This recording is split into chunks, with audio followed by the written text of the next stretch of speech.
আসসালামু আলাইকুম দর্শক, শামিমা কুকিং স্টুডিওতে স্বাগতম। আমি আজকে করে দেখাবো খুবই জনপ্রিয় একটা রেসিপি, হাঁস ভুনা। হাঁস আমরা সারা বছরই খাই, কিন্তু শীতের মধ্যে হাঁসের স্বাদটাই বেড়ে যায় দ্বিগুণ, কারণ এই সময়তে হাঁসে প্রচুর তেল চর্বি হয় এবং স্বাদও অসাধারণ হয়। আর আমি এই মাংসটা সার্ভ করব ভুনা খিচুড়ির সাথে। আর এই ভুনা খিচুড়ির রেসিপিটা আপনারা পরবর্তী রেসিপিতেই পেয়ে যাবেন। আসুন আপনাদের সাথে আমি শেয়ার করি হাঁস ভুনাটা আমি কিভাবে করছি।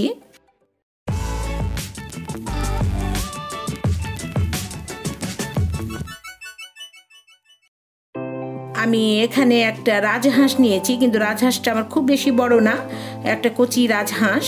এখানে আমার 2 কেজি ওজনের হাঁসটা ছিল এবং কেটে বেছে আমার এখানে প্রায় 1.5 কেজি মতো মাংস হয়েছে। এবং মাংসগুলোকে আমি খুব ভালো করে মিডিয়াম সাইজ করে কেটে নিয়েছি, টুকরো করে নিয়েছি এবং হালকা গরম পানি দিয়ে আমি মাংসটাকে খুব ভালো করে ধুয়ে নিয়েছি। এখন আমি হাঁসটা রান্না করব। আমি এখানে 1/2 কাপ সয়াবিন তেল দিলাম। তেলের মধ্যে ফোড়নে দিব কিছু আস্ত গরম মশলা। এখানে কালো এলাচি নিয়েছি 3 টুকরা, তবে 1 টুকরা এখানে দিব বড়টা। আর সবুজ এলাচি 3-4টা, লবঙ্গ 5-6টা। স্টার মশলা আমি এখানে 1.5টা আছে, আমি একটাই দিব। হলুদের গুঁড়া 1 টেবিল চামচ, মরিচের গুঁড়া 2 টেবিল চামচ, ধনের গুঁড়া 1 চা চামচ, দারুচিনি ছোট টুকরা নিয়েছি 5-6টা, আর লবণ স্বাদ মতো। এখানে আমি ফোড়নে প্রথমে তেজপাতা এবং গোটা গরম মশলাগুলো দিয়ে দিলাম এবং মশলা থেকে একটা খুব সুন্দর ফ্লেভার আসলে তখন আপনারা পেঁয়াজ কুচিটা দিয়ে দিবেন। আমি এখানে 1.5 কাপ পেঁয়াজ কুচি নিয়েছি, কারণ আমার এখানে 1.5 কেজি মাংস।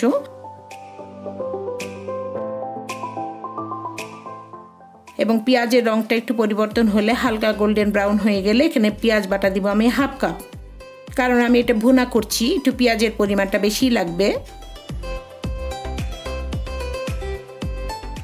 আর এখানে আদা রসুনের পেস্ট আছে আমার 3 টেবিল চামচ, আদা রসুন একসাথেই পেস্ট করা আছে। আর যে গুঁড়ো মশলাগুলো আমি দেখিয়েছিলাম সেগুলো আমি একসাথে সবগুলো দিয়ে দিব। আর স্বাদ মতো লবণও এখানে আমি দিয়েছি, এখানে 1 টেবিল চামচ লবণ দিয়েছি, আপনারা স্বাদ মতো লবণ দিবেন। এবার তেলের ওপরেই মশলাগুলোকে আমি খুব ভালো করে বেশ কিছুক্ষণ ধরে কষে নিব। এখানে প্রথমেই আমি পানি দিব না, তেলের ওপরেই কষে নিব। তারপরে এবার আমার যখন মশলাটা কিছুটা কষে গেছে তখন এখন আমি পানি দিয়ে মশলাটাকে আরও বেশ কিছুক্ষণ কষে নিব। রান্না হচ্ছে ধৈর্যের বিষয়, যত ধৈর্য ধরে কষিয়ে ভালো করে রান্না করবেন ততই মজাদার হবে। এভাবে মশলাটাকে আমি খুব ভালো করে কষিয়ে নেব। আমার মশলাটা কষানো হয়ে গেছে, আপনারা মশলা দেখেই বুঝতে পারছেন। এবার আমি মাংসগুলো দিয়ে দিব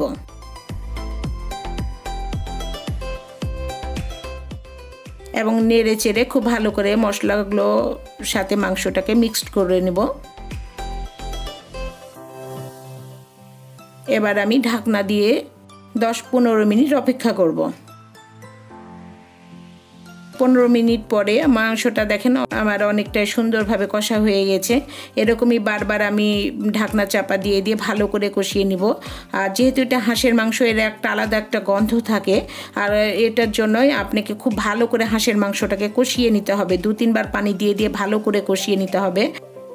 আর পানির পরিমাণটা আপনাদের উপর নির্ভর করবে, কারণ আমার হাঁসটা খুব কচি, খুব বেশি পানি লাগবে না, কিন্তু আপনাদের হাঁসের যেরকম সেই রকম অনুযায়ী পানি দিবেন। আপনারা দেখবেন মাংসটা সিদ্ধ হয়েছে কিনা। এবং আমি প্রথমে 15 মিনিট রাখবো হাই জালে, এবং মাংসটাকে যখন বলক এসে যাবে তারপরে খুব লো জালে আমি ঘন্টাখানেক বসিয়ে রেখেছিলাম চুলায়। এবং 1 ঘন্টা পর এই যে আমি দেখেন নাড়াচাড়া করছি, মাংসটা আমার সিদ্ধ হয়ে গেছে। এবার আমি 1 মুঠো কাঁচামরিচ দিয়ে দিলাম, এটা খুব ভালো ফ্লেভার আসে। আর আমি এখানে বাটা গরম মশলা ব্যবহার করেছি, কারণ এটার ফ্লেভারটা খুব ভালো হয় গুঁড়ো মশলার থেকে। আর আমি এখানে 1 চা চামচ দিয়ে দিলাম টালা জিরার গুঁড়ো। এবার মাংসটা আমার পুরোপুরি রেডি, কিন্তু এর ভালোভাবে সব মশলার ফ্লেভারটা অ্যাডজাস্ট হওয়ার জন্য আমি আরও 15 মিনিট এলো জালে চুলার উপর রেখে দেবো, তাতে মাংসটা খুব ভালো সফট হবে। এবার আমি আপনাদের সার্ভ করে দেখাচ্ছি। দেখেন মাংসটা দেখতেও যেমন চমৎকার, খেতেও অসাধারণ। এই হাঁসের মাংসটা শীতের মধ্যে এতই মজা লাগে যে আর বলার অপেক্ষা রাখে না। এই মাংসটা আপনারা যে কিছুর সাথে সার্ভ করতে পারেন, যদিও আমি আজকে সার্ভ করব ভুনা খিচুড়ির সাথে। আর এই ভুনা খিচুড়ির রেসিপিটা আপনারা পরবর্তী রেসিপিতেই পেয়ে যাবেন।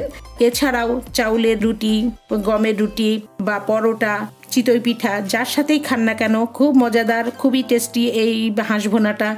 আপনারা সবাই খেয়েছেন, জানেনও, তারপরেও বলছি আপনারা এইভাবে করে খেয়ে দেখবেন। আশা করছি আপনাদেরও এই রেসিপিটা আমাদের মতোই খুবই ভালো লাগবে।